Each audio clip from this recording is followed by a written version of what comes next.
Bonjour à tous, pendant un an je vais vous présenter un film par jour, soit 366 films dans l'année. Aujourd'hui on est au 202e film, He Got Game.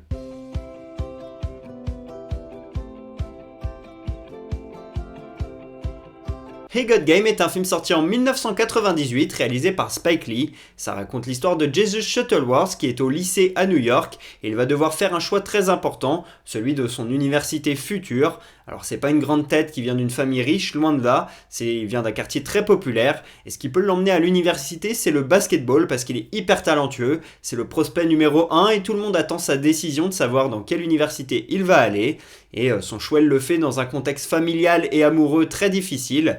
D'autant plus que son père vient tout juste de sortir de prison en liberté conditionnelle. C'est le gouverneur de l'État qui l'a fait sortir en échange d'une remise de peine. Et ce que veut le gouverneur de l'État, c'est que ce père il influence le fils dans son choix d'université pour qu'il aille dans l'université locale qui ferait tourner l'économie de l'État et qui serait donc très bon pour le gouverneur. Et donc ce père il sort pas pour des intentions vraiment envers son fils, mais plutôt pour lui-même, parce que s'il arrive à ses fins, il va pouvoir avoir une remise de peine qui va être hyper intéressante.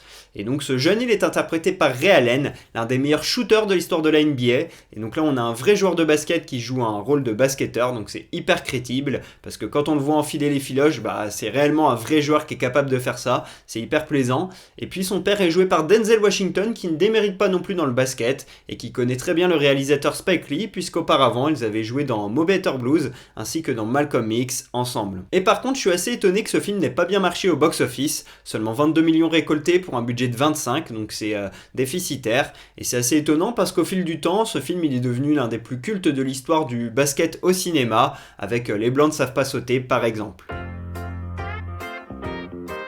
Si je vous parle de ce film aujourd'hui, c'est parce que l'on fête les 49 ans de Ray Allen, le joueur de basket de NBA qui joue dans ce film. À titre perso, j'adore le basket et j'aime beaucoup ce joueur, un shooter très fiable, dont les Spurs se souviennent notamment lors des finales de 2013. Il a remporté 2 titres, un avec Boston, un avec Miami, mais là on n'est pas là pour parler de sa carrière sportive, mais plutôt de ce qu'il a pu faire au cinéma, donc il n'a joué quasiment que dans ce rôle-là. Il a fait aussi un autre petit rôle dans un film un peu moins connu, mais le basket au cinéma c'est quelque chose qui a été pas mal utilisé mine de rien aux États-Unis, avec comme j'ai dit Les Blancs ne savent pas sauter par exemple, mais également Shaquille O'Neal qui a pu jouer dans plusieurs films, notamment Blue Chips. On a également vu Jordan bien sûr dans Space Jam, c'est sûrement le film de basket le plus populaire. Et puis dernièrement on a pu voir Kyrie Irving dans Uncle Drew, on a pu voir LeBron aussi, Anthony Edwards, bref pas mal de stars de la NBA.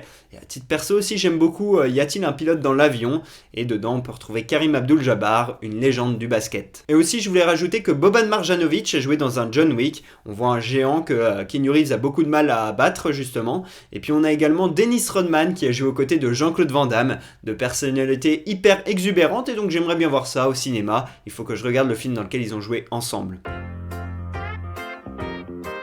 Ce film, je l'ai vu 2 fois et j'ai un sentiment contrasté avec lui, puisque la première j'ai adoré, j'ai trouvé l'histoire passionnante, la relation entre le père et le fils ça a fonctionné sur moi, la morale et les messages que fait passer le film j'étais à fond dedans, et la deuxième fois que je l'ai vu, je l'ai montré à mon père et à mes frères qui adorent le basket et les films de sport, donc je me suis dit que ça allait leur plaire, mais ils ont été un petit peu déçus parce que je l'ai survendu, j'en ai parlé comme d'un film incroyable, j'ai peut-être un peu abusé, et quand je l'ai revu une deuxième fois j'ai été déçu, l'histoire ne m'a pas pris, la réalisation je l'ai trouvé moins cool, le film beaucoup plus lent et moins passionnant, donc un petit peu déçu, un sentiment contrasté entre un premier visionnage vraiment passionnant et un deuxième qui l'était beaucoup moins.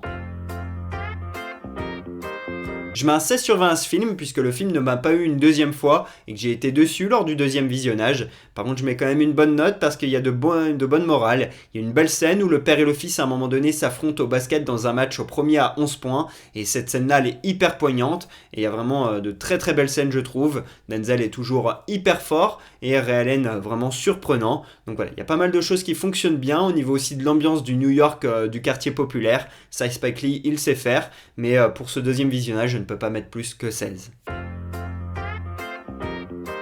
Première anecdote, au départ Spike Lee il avait pensé à la star Kobe Bryant pour jouer dans ce film, mais Kobe Bryant il sortait de playoffs où il avait été décevant, il avait raté pas mal de tirs importants, et donc il a finalement refusé pour s'entraîner à fond pendant l'été, et il a bien fait quand on voit la carrière qu'il a eue ensuite. Et donc, ensuite, Spike Lee l'a demandé à Allen Iverson, à d'autres joueurs comme Stephen Marbury, mais ils ont refusé. Il s'est dit que Ray Allen avait le profil et lui, il a accepté de tourner. Par contre, il fallait tourner rapidement, puisque les joueurs NBA n'ont bien sûr un calendrier hyper chargé et ne peuvent pas donner 3 mois de leur temps pour tourner un film. Deuxième anecdote, ce film a donc été tourné en 23 jours pour permettre à Ray Allen de reprendre le rythme, l'entraînement et retrouver ensuite les parquets NBA. Et dans ce film, on retrouve plusieurs autres joueurs de NBA qui sont cachés ici et là. Si vous y connaissez, c'est assez dur de les reconnaître. Il y a notamment Rick Fox. Troisième anecdote, ce film est le premier dans lequel Spike Lee ne joue pas et dans lequel il ne fait même pas un caméo.